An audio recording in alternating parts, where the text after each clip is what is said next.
अस्सलाम वालेकुम, welcome to my channel cook with Missi Shahzad. आज मैं कीमे के गोल कबाब जो होते हैं, टिक्की टाइप होते हैं, उस तरह के बनाने लगी थी, तो मैंने कहा मैं आपसे शेयर करती हूँ। चलें आए मैं आपको बताती हूँ। 2 किलो मैंने बीफ लिया है, बीफ का कीमा लिया है, आप चाहें तो मटन का भी ले सकते हैं। 2 अदद मैंने प्याज लिए थे, जिसे मैंने कद्दूकस करके उसे अच्छी तरह उसका पानी निचोड़ के ये खुश कर लिया है। 2 से 3 चम्मच हमने सिरके के लिए हैं। 1 अदद हमने लेमन यूज़ करेंगे, 2 हरी मिर्ची मैंने कूट ली हैं, 1.5 चम्मच अदरक लहसुन का पेस्ट यूज़ करेंगे, 1.5 चम्मच कुटी हुई मिर्च, 1.5 चम्मच पिसी हुई मिर्च, हल्दी 1 चम्मच, गरम मसाला पाउडर 1 चम्मच, सूखा धनिया पाउडर 1 चम्मच, नमक हस्बे जायका, काली मिर्च पाउडर 1 चम्मच, गरम मसाला पाउडर 1 चम्मच और सूखा धनिया और सफ़ेद ज़ीरा दरदर किया हुआ 1.5 चम्मच यूज़ करेंगे। चलें जी शुरू करते हैं। जी सबसे पहले एक बोल लेंगे, उसमें ये सारा कीमा डाल देंगे। ये सारा का सारा कीमा इसमें डाल देंगे हम। सारे चॉप किए हुए प्याज अच्छी तरह से कुचक किया हुआ है, ये आपने ध्यान रखना है इस बात का। अदरक लहसुन का पेस्ट डाल देंगे, फिर कुटी हुई मिर्ची डाल देंगे। ये सारे मसाले जितने भी हैं ये सारे डाल देंगे। नमक मिर्च आप अपनी मर्जी के हिसाब से कम या ज़्यादा कर सकते हैं।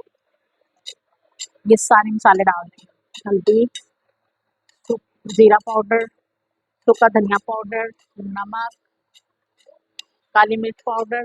काली मिर्च का अपना टेस्ट होता है बहुत अच्छा। गरम मसाला पाउडर और कुटा भुना ज़ीरा, इसका अलग ही टेस्ट होता है। और ये जो सिरका है ये डाल देंगे, ये जो लेमन है ये डाल देंगे इसमें। ये देखिए, जब तक मैं ये लेमन कर रही हूँ आप वीडियो को लाइक शेयर और सब्सक्राइब जरूर कीजिए। ये आपका प्यार होता है, शफ़क़त होती है, इनाम होता है हमारे लिए।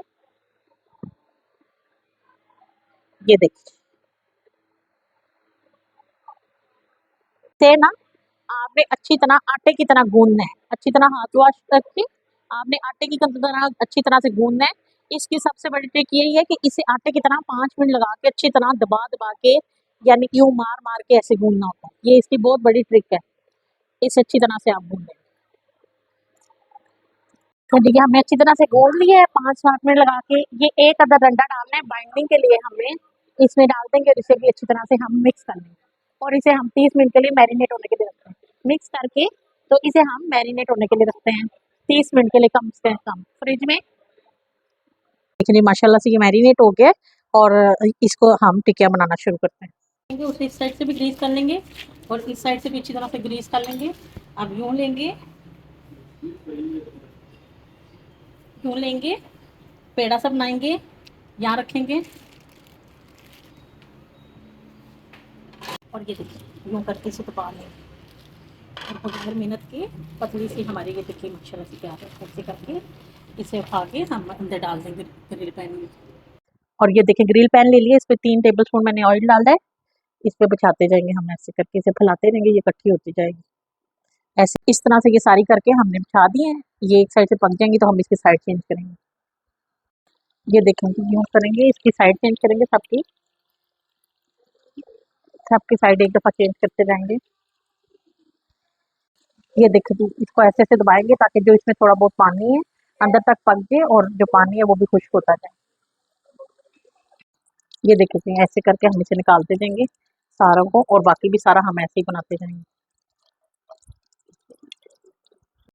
ये देखें जी माशाल्लाह से हमारी टिक्कियाँ कितनी ज़बरदस्त सी तैयार हुई है, कितनी प्यारी लुक आई है, बड़ी सॉफ्ट सी मज़ेदार सी बनी है।